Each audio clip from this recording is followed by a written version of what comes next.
Hello everybody, welcome back to my YouTube channel. My name is Vatika Singh और आज के इस वीडियो में हम जानेंगे कि साइंस में, विज्ञान में पाठ्य योजना लेसन प्लान कैसे बनाते हैं। बट फ्रेंड्स, इस वीडियो को स्टार्ट करने से पहले हम आपसे यह कहना चाहेंगे कि अगर आप हमारे चैनल पे नए हैं तो आप हमारे चैनल को सब्सक्राइब कर लीजिए, साथ ही साथ बेल आइकन को प्रेस भी कर लीजिए ताकि जब मैं नया वीडियो अपलोड करूँगी अपना उसकी नोटिफिकेशन अपडेट आपको मिल जाएगी, जिससे कि आप हमारे आने वाले न्यू वीडियो को मिस नहीं कर पाएंगे। तो चलिए फ्रेंड्स, बिना टाइम वेस्ट किए हुए हम इस वीडियो को स्टार्ट कर लेते हैं। साइंस में, विज्ञान में पाठ्य योजना लेसन प्लान बनाने के लिए आपको सबसे पहले लिखना होता है पाठ्य योजना। इसको बिल्कुल ही बीचों बीच सेंटर में, बोर्ड में और बहुत सुंदर ढंग से लिखना होता है। तो पहले मैं बता दूं कि यह पाठ्य योजना क्या होता है। ये पाठ्य योजना किसी भी पाठ के आवश्यक बिंदुओं की एक रूपरेखा होती है, जिसे कि हम पाठ्य योजना कहते हैं। उसके बाद आप लिखते हैं विद्यालय का नाम। आप जिस भी विद्यालय से अपना बीएड, बीटीसी, डीएलएड कर रहे होते हैं, उस विद्यालय का आपको यहाँ पे नाम लिखना होता है। उसके बाद आप लिखते हो दिनांक। जिस भी डेट को आप अपनी पाठ्य योजना को बनाते हो, उस डेट को आपको यहाँ पे दिनांक में लिखना होता है। उसके बाद आप लिखते हो विषय। जिस विषय में आप अपनी पाठ्य योजना बना रहे होते हैं, उस विषय को आपको विषय में लिखना होता है। उसके बाद आप लिखते हो चक्र। बच्चों को पढ़ाने के दौरान जो पीरियड आपको दिया जाता है, उसी पीरियड को आपको चक्र में लिखना होता है। उसके बाद आप लिखते हो कक्षा। जिस कक्षा के लिए आप अपनी पाठ्य योजना को बना रहे होते हैं, उस कक्षा को आपको कक्षा में लिखना होता है। उसके बाद आप लिखते हो अवधि। टीचिंग करने के दौरान या पाठ्य योजना बनाने के दौरान जो समय आपको दिया जाता है, उसी समय को आपको अवधि में लिखना होता है। उसके बाद आप एक ऐसी लाइन खींच देते हैं, इसे हम विषय का इंडेक्स भी कहते हैं और इसे हम विषय का ब्लॉक भी कहते हैं। इस विषय के इंडेक्स में, इस ब्लॉक में हमने आपको विषय से रिलेटेड सारी जानकारी यहाँ पे दे रखी है। उसके बाद आप लिखते हो प्रकरण। तो यहाँ पे हमारा प्रकरण है कांच मानव निर्मित वस्तुएं। तो पहले मैं बता दूं कि ये प्रकरण क्या होता है। ये जो प्रकरण होता है, ये पाठ का नाम होता है। इसको बिल्कुल ही बीचों बीच सेंटर में, बोल्ड में और बहुत सुंदर ढंग से आपको इसको लिखना होता है। उसके बाद आप लिखते हैं सामान्य उद्देश्य। तो पहले मैं बता दूं कि ये सामान्य उद्देश्य क्या होता है। जो विषय आप बच्चों को पढ़ाने जा रहे हैं, उस विषय से बच्चा क्या सीखेगा, उसे ही हम सामान्य उद्देश्य कहते हैं और उसे ही हम सामान्य उद्देश्य में लिखते हैं। एक इम्पॉर्टेंट जानकारी मैं आपको यहाँ पर यह देना चाहूँगी, जैसे कि आप साइंस की 20 से 25 पाठ्य योजना बना रहे हैं, तो आप अपने 20 से 25 पाठ्य योजना, अब आप अपने साइंस के 20 से 25 पाठ्य योजना में यही सामान्य उद्देश्य बार बार आप लिख सकते हैं। सामान्य उद्देश्य में आपको अपने विषय से रिलेटेड 5, 6, 7, 8 पॉइंट्स लिखने होते हैं। तो यहाँ पे हमारा पहला पॉइंट्स है सामान्य उद्देश्य में छात्रों में विज्ञान विषय के प्रति रुचि उत्पन्न करना। दूसरा पॉइंट्स है छात्रों में वैज्ञानिक दृष्टिकोण उत्पन्न करना। तीसरा पॉइंट्स है छात्रों को सामान्य वैज्ञानिक सिद्धांतों से अवगत कराना। चौथा पॉइंट्स है छात्रों की मानसिक शक्तियों का विकास करना। उसके बाद आप लिखते हैं विशिष्ट उद्देश्य। तो पहले मैं यह बता दूं कि यह विशिष्ट उद्देश्य क्या होता है। जो पाठ आप बच्चों को पढ़ाने जा रहे हैं, उससे बच्चा क्या सीखेगा, उसे ही हम विशिष्ट उद्देश्य कहते हैं और उसे ही हम विशिष्ट उद्देश्य में लिखते हैं। विशिष्ट उद्देश्य हमारे 3 प्रकार के होते हैं। पहला होता है ज्ञानात्मक उद्देश्य, दूसरा होता है बोधात्मक उद्देश्य और तीसरा होता है कौशलात्मक उद्देश्य। इन तीनों उद्देश्यों में लगभग आपको मैक्सिमम 2-2 पॉइंट्स तो लिखने ही होते हैं। तो यहाँ पे हमारा ज्ञानात्मक उद्देश्य में पहला पॉइंट्स है छात्रों को मानव द्वारा निर्मित वस्तुओं से अवगत कराना। दूसरा पॉइंट्स है छात्रों को कांच के विषय में बताना।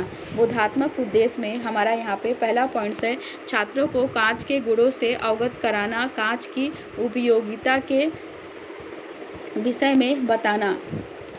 उसके बाद कौशलात्मक उद्देश्य में पहला पॉइंट्स हमारा यहाँ पे है छात्र कांच के प्रकारों के बारे में जान सकेंगे। दूसरा पॉइंट्स है छात्र ग्राफीय चार्ट के द्वारा भी कांच के प्रकारों के विषय में बताने का कौशल प्राप्त करेंगे। उसके बाद आप लिखते हैं सहायक सामग्री। तो पहले मैं बता दूं कि यह सहायक सामग्री क्या होती है। ब्लैक बोर्ड में जिन सामग्री का यूज करके आप बच्चों को कोई भी टॉपिक एक्सप्लेन करते हैं, क्लियर करते हैं, समझाते हैं, उसी सामग्री को हम सहायक सामग्री कहते हैं। और सहायक सामग्री के रूप में आप लिख सकते हो चाक, डस्टर, प्रकरण से संबंधित सहायक सामग्री आदि। उसके बाद आप लिखते हैं पूर्व ज्ञान। तो पहले मैं बता दूं कि यह पूर्व ज्ञान क्या होता है। ये जो पूर्व ज्ञान होता है यह लगभग सभी का एक समान होता है, बस यहाँ पे क्या होता है कि पाठ का नाम चेंज कर दिया जाता है। पूर्व ज्ञान में आप एक लाइन लिख सकते हो, छात्र कांच के विषय में पूर्ण ज्ञान रखते हैं। उसके बाद आप बच्चों से प्रस्तावना प्रश्न करते हैं। तो पहले मैं यह बताऊं कि यह प्रस्तावना प्रश्न क्या होता है। प्रस्तावना प्रश्न का उद्देश्य छात्रों को पढ़ाए जाने वाले प्रकरण तक लाना होता है, जिससे पढ़ाए जाने वाले प्रकरण से संबंधित कुछ बातें छात्रों को स्मरण कराई जा सके, जिसको जानकर छात्र रुचि के साथ उस प्रकरण की शुरुआत कर सके। प्रस्तावना प्रश्न करने के लिए हमें 3 कॉलम बनाने होते हैं।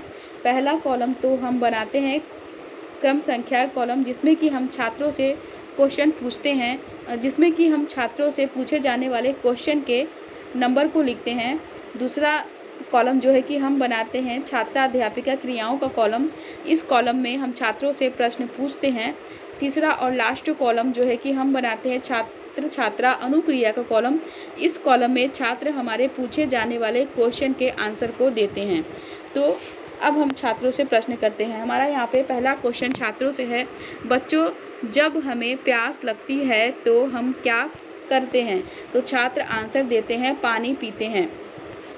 दूसरा क्वेश्चन हमारा यहाँ पे छात्रों से है, हम पानी पीने हेतु किन किन प्रकार के गिलास का प्रयोग करते हैं? तो छात्र आंसर देते हैं, स्टील, प्लास्टिक, मिट्टी तथा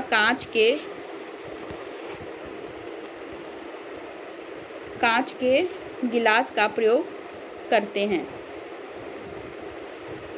तीसरा क्वेश्चन हमारा यहाँ पे छात्रों से है, कांच को और किन किन कार्यों में प्रयोग किया जाता है? तो छात्र आंसर देते हैं, बर्तन, झूमर, चूड़ियाँ, प्लास्क आदि। चौथा क्वेश्चन हमारा यहाँ पे छात्रों से है, कांच किस प्रकार बनता है? तो छात्र आंसर देते हैं, समस्यात्मक प्रश्न। इसका मतलब है कि बच्चों को चौथे क्वेश्चन का आंसर बिल्कुल ही नहीं आ रहा है। उसके बाद आप लिखते हैं उद्देश्य कथन। उद्देश्य कथन में आप एक लाइन लिख सकते हो, बच्चों आज हम कांच जो कि एक मानव निर्मित वस्तु है के बारे में गहन अध्ययन करेंगे। उसके बाद आप लिखते हैं प्रस्तुतिकरण। प्रस्तुतिकरण में एक लाइन आप लिख सकते हैं, अध्ययन अध्यापन की सुविधा की दृष्टि से पाठ को 2 पार्ट्स में डिवाइड किया जाता है। उसके बाद प्रस्तुतिकरण के बाद आप व्याख्या करते हैं, जिसके लिए आप 4 कॉलम बनाएंगे। पहला कॉलम आप बनाएंगे शिक्षण बिंदु का कॉलम। इस कॉलम में आप व्याख्या करने वाले टॉपिक का नाम लिखेंगे। दूसरा कॉलम जो है कि आप बनाते हैं छात्रा अध्यापिका क्रियाओं का कॉलम। इस कॉलम में आप व्याख्या करेंगे। तीसरा कॉलम जो है कि आप बनाते हैं छात्र छात्रा अनुक्रिया का कॉलम। इस कॉलम में आप लिखेंगे, छात्र ध्यानपूर्वक व्याख्या को सुनेंगे। चौथा और लास्ट कॉलम जो है कि आप बनाते हैं श्यामपट्ट कार्य का कॉलम। इस कॉलम में आप व्याख्या करने के बाद मुख्य पॉइंट्स को लिखेंगे। तो अब हम व्याख्या कर लेते हैं। बच्चों, कांच का उपयोग अनेक प्रकार से किया जाता है। कांच में पारदर्शिता का गुण पाया जाता है। इसकी कठोरता के गुण के कारण इनका प्रयोग खिड़की के शीशों, उपकरण तथा कांच के बर्तन आदि के निर्माण में किया जाता है। कांच सिलिका, बालू, सोडा तथा चूने का मिश्रण है। कांच बनाने के लिए सोडा, चूना, पत्थर तथा बालू को एक विशेष प्रकार की भट्टी में लगभग 1400 डिग्री सेल्सियस तक गर्म किया जाता है। इससे एक साफ पारदर्शक जेली की तरह का पदार्थ प्राप्त होता है, जिसे धीरे धीरे ठंडा करके कांच प्राप्त कर लिया जाता है। कांच का निश्चित गलनांक नहीं होता। गर्म करने पर वह नर्म हो जाता है और द्रव में बदलकर बहने लगता है। व्याख्या करने के बाद आप छात्रों से बोधात्मक प्रश्न करते हैं, जिसके लिए आप 3 कॉलम बनाएंगे। पहला कॉलम तो आप बना देते हैं, बोधात्मक प्रश्नों का कॉलम, इस कॉलम में आप छात्रों से पूछे जाने वाले क्वेश्चन के क्रम को लिखते हैं। दूसरा कॉलम जो है कि आप बनाते हैं छात्र-अध्यापिका क्रियाओं का कॉलम, इस कॉलम में आप छात्रों से प्रश्न पूछते हैं। तीसरा और लास्ट कॉलम जो है कि आप बनाते हैं छात्र-छात्रा अनुक्रिया का कॉलम, इस कॉलम में छात्र आपके पूछे जाने वाले क्वेश्चन के आंसर को देते हैं। तो यहाँ पे पहला क्वेश्चन हमारा छात्रों से है, कांच किन तत्वों का मिश्रण है? तो छात्र आंसर देते हैं कांच, सिलिका, बालू, सोडा तथा चूने का मिश्रण है। दूसरा क्वेश्चन हमारा यहाँ पे छात्रों से है, कांच बनाने हेतु क्या ताप रखा जाता है? तो छात्र आंसर देते हैं कांच बनाने हेतु ताप 1400 डिग्री सेल्सियस रखा जाता है। उसके बाद आप फिर से व्याख्या करते हैं, जिसके लिए फिर से आप 4 कॉलम बनाएंगे। पहला कॉलम तो आप बनाते हैं शिक्षण बिंदु का कॉलम, इस कॉलम में आप व्याख्या करने वाले टॉपिक का नाम लिखेंगे। दूसरा कॉलम जो है कि आप बनाते हैं छात्र अध्यापिका क्रियाओं का कॉलम, इस कॉलम में आप व्याख्या करते हैं। तीसरा कॉलम जो है कि आप बनाते हैं छात्र छात्रा अनुक्रिया का कॉलम, इस कॉलम में आप लिखेंगे सभी छात्र ध्यानपूर्वक व्याख्या को सुनेंगे। चौथा कॉलम जो है कि आप बनाते हैं सैंपट कार्य का कॉलम, इस कॉलम में आप लिखेंगे छात्र ध्यानपूर्वक व्याख्या को। इस कॉलम में चौथा कॉलम जो है कि आप बनाते हैं सैंपट कार्य का कॉलम, इस कॉलम में आप व्याख्या करने के बाद मुख्य पॉइंट्स को लिखेंगे। तो अब हम व्याख्या कर लेते हैं। कांच निम्नलिखित प्रकार के होते हैं। पहला, साधारण या मृद कांच। यह कांच सोडियम कार्बोनिक चूना, पत्थर तथा रेत को मिलाकर बनाया जाता है। इनका उपयोग शीशी, बोतल, परख नली, खिड़की के शीशे आदि को बनाने में किया जाता है। दूसरा होता है कठोर कांच। यह कांच पोटेशियम कार्बोनेट, चूना, पत्थर तथा रेत के मिश्रण से बनाया जाता है। इसका उपयोग फ्लास्क, बीकर, परख नली आदि प्रयोगशाला के उपकरण बनाने में किया जाता है। तीसरा होता है फ्लिंट या प्रकाशीय कांच। यह कांच sodium carbonate, potassium carbonate, boric oxide तथा सिलिका के मिश्रण को गर्म करके प्राप्त किया जाता है। इसका प्रयोग प्रिज्म तथा प्रकाशिक यंत्र के लेंस तथा दृष्टि दोषों को दूर करने हेतु चश्मे के लेंस भी बनाए जाते हैं। व्याख्या करने के बाद आप सैंपट कार्य के कॉलम में मुख्य पॉइंट्स के रूप में आप सैंपट कार्य में पहला पॉइंट्स आप लिखेंगे, कठोरता के आधार पर कांच 3 प्रकार के होते हैं। पहला साधारण या मृद कांच, दूसरा कठोर कांच और तीसरा प्रकाशीय या फ्लिंट कांच और चौथा कांच पारदर्शी होते हैं। धूप के चश्मों में सीरियम ऑक्साइड मिलाते हैं, जिससे वह अस्थायी रूप से क्लोज्ड हो जाता है। आजकल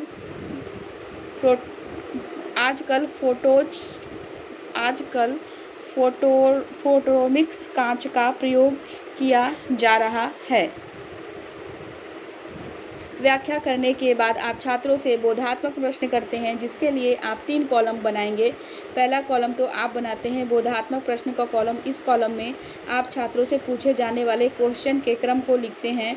दूसरा कॉलम जो है कि आप बनाते हैं छात्रा अध्यापिका क्रियाओं का कॉलम, इस कॉलम में आप छात्रों से प्रश्न पूछते हैं। तीसरा और लास्ट कॉलम जो है कि आप बनाते हैं छात्र छात्रा अनुक्रिया का कॉलम, इस कॉलम में छात्र आपके पूछे जाने वाले क्वेश्चन के आंसर को देते हैं। तो अब हम छात्रों से प्रश्न पूछते हैं। पहला क्वेश्चन हमारा यहाँ पे छात्रों से है, कांच के प्रकारों को नाम सहित बताइए। तो छात्र आंसर देते हैं कांच के 3 प्रकार हैं। पहला है साधारण या मृदु कांच, दूसरा है कठोर कांच, तीसरा है फ्लिंट या प्रकाशीय कांच। दूसरा क्वेश्चन हमारा यहाँ पे छात्रों से है, प्रिज्म या प्रकाशीय यंत्र के लेंस किस प्रकार के कांच से बनाया जाता है? तो छात्र आंसर देते हैं फ्लिंट या प्रकाशीय कांच से बनाया जाता है। उसके बाद आप छात्रों को गृहकार्य देंगे। गृहकार्य के रूप में आप छात्रों को दे सकते हो, छात्र कांच के प्रकारों का अध्ययन करके आवें तथा कांच के उदाहरणों का चित्र बनाकर लाएं। इस प्रकार आप साइंस में आसानी से और इजी ढंग से पाठ्य योजना खुद से बना सकते हैं। अगर आपको पाठ्य योजना बनाना बिल्कुल ही नहीं आता है तो आप हमारे वीडियो को कहीं भी बीच में स्किप मत करिए, स्टार्टिंग से एंड तक आप हमारे वीडियो को देखिए। अगर आपको बिल्कुल ही नहीं आता पाठ्य योजना बनाने तो मेरी गारंटी है कि आप अगर स्टार्टिंग से एंड तक मेरे वीडियो को देखेंगे, कहीं भी स्क्रिप्ट नहीं करेंगे, तो आपको बिल्कुल ही खुद से लेसन प्लान आप बना सकते हैं। तो हम आपसे फिर से मिलते हैं अपने नेक्स्ट वीडियो में। Thank you for watching my video and subscribe my channel.